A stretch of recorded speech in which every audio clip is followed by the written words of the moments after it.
Students, कल हमने discuss किया था कि कंपनी सेक्रेटरी के क्या रोल होता है, उसकी क्या पोजीशन होती है। हम आज डिस्कस करने जा रहे हैं कि कंपनी सेक्रेटरी के क्या कार्य हैं, functions of A company secretary. आपको इस बात का पता है कि कंपनी सेक्रेटरी के अपने नाम में निहित है कि वो कंपनी का सेक्रेटरी होता है और सबसे जो मेजर वर्क होता है कंपनी सेक्रेटरी का वो होता है कि कंपनी पर लागू होने वाले कानून, नियमों, अधिनियमों के प्रोविजंस की कंप्लाइंस करवाना, उनको संचालक मंडल से बोर्ड ऑफ डायरेक्टर को बताना और उनकी कंप्लाइंस सुनिश्चित करना, उनकी अनुपालना सुनिश्चित करना। इसके अतिरिक्त कंपनी सेक्रेटरी से संबंधित जो भी प्रोविजंस हैं उनकी अनुपालना निश्चित करना, ये महत्वपूर्ण कार्य होता है कंपनी सेक्रेटरी का। इसके अतिरिक्त कंपनी सचिव के कंपनी लॉ के अंतर्गत भी बहुत सारे कार्य होते हैं। कंपनी लॉ के अंतर्गत पहला काम कंपनी सेक्रेटरी का होता है कि वह संचालक मंडल को, बोर्ड ऑफ डायरेक्टर को इंडिविजुअली और कलेक्टिवली ये बताए कि उनके क्या राइट्स हैं, उनकी क्या ड्यूटीज़ हैं, उनके बारे में उनको गाइडेंस दे ताकि कंपनी लॉ के प्रोविजंस के अनुसार कंपनी का संचालन हो सके। इसके अतिरिक्त कंपनी सेक्रेटरी की ड्यूटी है कि वो कंपनी की जनरल मीटिंग्स को ऑर्गेनाइज करवाए, उसके अंदर पार्टिसिपेट करे, भाग ले और उसके मिनट्स को नोट करे और उस मिनट्स का रिकॉर्ड रखे। इसके अतिरिक्त कंपनी सचिव का ये काम है कि जो भी कंपनी की मिनट्स या डायरेक्टर्स की मीटिंग के अंदर जो निर्णय लिए गए हैं उनका अप्रूवल करवाए और कंपनी रजिस्ट्रार को या कंसर्निंग गवर्नमेंट अथॉरिटीज़ को समय समय पर इन्फॉर्म करे। इसके अतिरिक्त कंपनी सेक्रेटरी का एक महत्वपूर्ण काम ये है कि बहुत सारी रेगुलेटर्स हैं, बहुत सारी संस्थाएं होती है जो कि कंपनियों पर नियंत्रण स्थापित करती है। उन रेगुलेटर्स के समक्ष आवश्यकता पड़ने पर कंपनी की ओर से उपस्थित हो। Company secretary board of director को एक लीगल गाइडेंस देता है और बोर्ड ऑफ डायरेक्टर्स को आवश्यकता अनुसार सहयोग प्रदान करता है।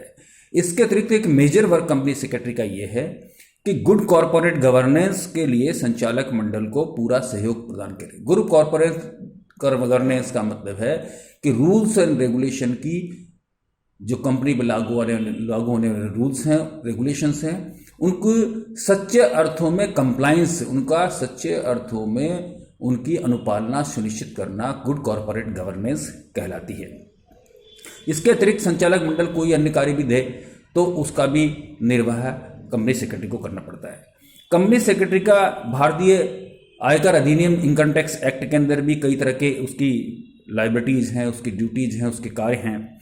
उसमें सही रूप से डिडक्शंस करना, डिडक्शंस को सही रूप से, इनकम टैक्स डिडक्शंस को गवर्नमेंट के अकाउंट में जमा कराना और डिविडेंड टैक्स का डिडक्शन करना, उसको सही रूप से जमा कराना और इसके अतिरिक्त इनकम टैक्स एक्ट के अंतर्गत आवश्यक जो रिटर्न्स हैं उसके बारे में अपने सिग्नेचर करना, ये भी एक महत्व। स्टैंप एक्ट के अंतर्गत भी कंपनी सेक्रेटरी काम होता है। आप उस बात को जानते हो कि शेयर के ट्रांसफ़र, ट्रांसमिशन, असाइनमेंट पर कई तरह की स्टैंप ड्यूटी लगती है और स्टैंप ड्यूटी को सही स्टैंप ड्यूटी के बारे में रिकॉर्ड रखना, उसको गवर्नमेंट अकाउंट में जमा कराना, ये भी एक महत्वपूर्ण काम कंपनी सचिव का होता है।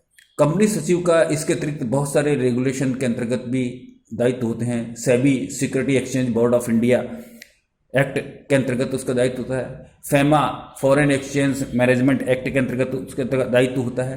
तो उनके अंतर्गत जो विभिन्न दायित्व फिक्स किए गए हैं, निर्धारित किए गए हैं, उन दायित्वों का निर्वाह करना भी कंपनी सेक्रेटरी के कार्यों में आता है। कंपनी सेक्रेटरी के ये कार्य हैं। इसके अतिरिक्त कंपनी सेक्रेटरी के कुछ अधिकार हैं। कंपनी सेक्रेटरी का अधिकार है कि कंपनी जो सेक्रेटरी डिपार्टमेंट होता है उस डिपार्टमेंट पे सुपरविजन करना, कंट्रोल करना, कंपनी से संबंधित रिकॉर्ड्स को वेरीफाई करना, ये उसका अधिकार होता है। कंपनी से अगर ऑथराइज किया गया है तो कंपनी के कॉन्ट्रैक्ट पे कंपनी की ओर से सिग्नेचर करना, कंपनी से अपना रेम्यूनरेशन प्राप्त करना, जो पारिश्रमिक उसके लिए तय किया गया उसको पास करना, कंपनी से पीएफ, ग्रेच्युटी, बोनस व अन्य जो भी अलाउंसेज उसके लिए फिक्स किए हैं उनको प्राप्त करना। अगर कंपनी उसकी सर्विसेज टर्मिनेट करती है तो उसका नोटिस को प्राप्त करना, या गलत रूप से कंपनी ने उसकी सेवाएं समाप्त की है तो उसके लिए कंपनसेशन का क्लेम फाइल करना।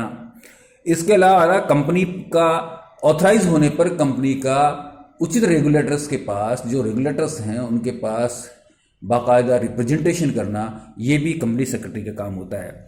कंपनी की विभिन्न मीटिंग्स में भाग लेना, उसकी प्रोसीडिंग्स, उसकी बैठक की कार्यवाही को अंकित करना, उसका रिकॉर्ड रखना, मिनट्स अंकित करना। इसके अलावा संचालक मंडल की सहमति से कई शक्तियों का प्रयोग कंपनी सेक्रेटरी कर सकता है, कई पावर्स होती हैं उसको।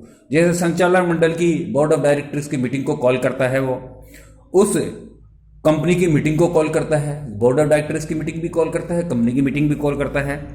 और कंपनी के शेयर सर्टिफिकेट है, अलॉटमेंट लेटर्स हैं, वो डिलीवर कराना शेयर होल्डर्स को, ये भी उसका आता है। कंपनी की शेयर्स पे कॉल इन एरियर्स है, उसके लिए आवश्यक कार्रवाई करना।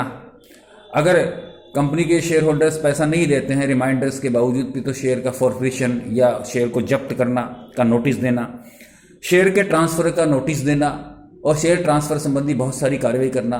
तो कहने का तात्पर्य यह है कि कंपनी सेक्रेटरी का मेजर जो वर्क होता है, वो मेजर वर्क एक तो कंपनी अधिनियम के लीगल प्रोविजंस का कंप्लाइंस करना, सेक्रेटरियल प्रैक्टिस का कंप्लाइंस करना, गुड कॉरपोरेट गवर्नेंस स्थापित करना, और कंपनी पर लागू होने वाले विभिन्न कानूनों का कंप्लाइंस करना, एक्सटर्नल एनवायरनमेंट से बोर्ड ऑफ डायरेक्टर को अवगत करना, बोर्ड ऑफ डायरेक्टर से संचालक मंडल से तालमेल बिठाकर कंपनी के संचालन में मदद करना, और कंपनी में कुल मिलाकर गुड कॉरपोरेट गवर्नेंस की स्थापना करना। ये एक महत्वपूर्ण काम होता है जो कि कंपनी सेक्रेटरी को करना पड़ता है।